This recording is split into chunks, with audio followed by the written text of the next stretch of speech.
حضرت امام مالک آپ فرماتے ہیں کہ میں حج کرنے گیا تو مجھے وہاں پر پتہ چلا کہ میرے علاقے کا ایک نوجوان حج کرنے آیا ہے۔ تھا وہ بڑا متقی پرہیزگار نوجوان بھی تھا، تو میرے دل میں خیال آیا کہ میں اس سے ملاقات کروں۔ تو جب بھی میں اس کے پاس جاتا ملاقات کے لیے تو وہ بال کو گول کر دیتا اور کہتا کہ کیا باتیں کرنی، اللہ اللہ نہ کریں۔ تو ایک مرتبہ وہ بیٹھا تھا، قرآن پاک پڑھ رہا تھا۔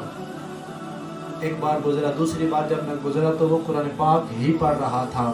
میں پیچھے بیٹھ گیا، میں نے کہا آج ملاقات کر کے ہی جاؤں گا، آج اس کو نہیں چھوڑوں گا۔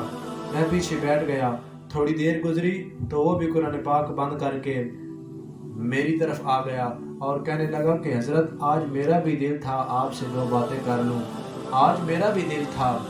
تو وہ کہنے لگا کہ آپ میرے علاقے کے ہیں، ایک بات عرض کرنا چاہتا ہوں اور ایک ذمہ داری آپ کے پہ لگانا چاہتا ہوں، آپ میری بات مانیں گے نا؟ حضرت امام مالک آپ فرماتے ہیں کہ میں نے کہا ٹھیک ہے، تیری کون سی بات ہے؟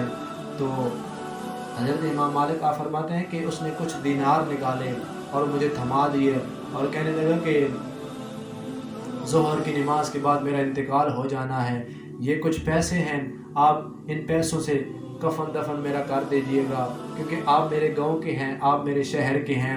حضرت مالک بن دینار آپ فرماتے ہیں کہ حضرت امام مالک آپ فرماتے ہیں کہ وہ ہر وقت یہی آرزو تمنا کرتا تھا کہ اے میرے اللہ مجھے قبر میں قرآن پڑھنے اور نماز پڑھنے کی اجازت دینا۔ تو میرے یہ دل بڑا بیتاب تھا، بڑا ہی بیتاب تھا۔ اب ظہر کا ٹائم آیا، ہم نے ایک صف میں نماز پڑھی، سنتیں بھی ادا کی، فرض بھی ادا کیے، پھر سنتیں ادا کی۔ جب نفل ادا کرنے لگے تو میں کیا دیکھتا ہوں کہ وہ گر گیا۔ اب جب میں اس کے قریب گیا تو جب قریب جانے ہی لگا تھا، قریب پہنچا ہی تھا تو اس کی روح پرواز کر گئی۔ تو میں نے کہا انا للہ و انا الیہ راجعون، اور اس کی آنکھوں پہ ہاتھ رکھا اور اس کی تدفین کر دی۔ آپ فرماتے ہیں کہ یہ میرے دل میں ایک بات بہت عرصے سے یہ گول ہو رہی تھی کہ میں بھی دیکھوں گا کہ وہ یہ دعا کرتا تھا کہ اے میرے اللہ مجھے قبر میں بھی نماز اور قرآن پڑھنے کی اجازت دینا۔ تو ایک مرتبہ کئی سالوں کے بعد پھر حج کا موقع ملا، میں حج کرنے آیا اور ایک بندہ فوت ہو گیا، اس کی قبر کے ساتھ کھودی گئی۔ جب قبر کھودی گئی تو دیوار گر گئی۔ اب سارے لوگ میرے پاس آ گئے کہ آپ عالم ہیں، آپ بتائیے اب کیا کرنا ہے۔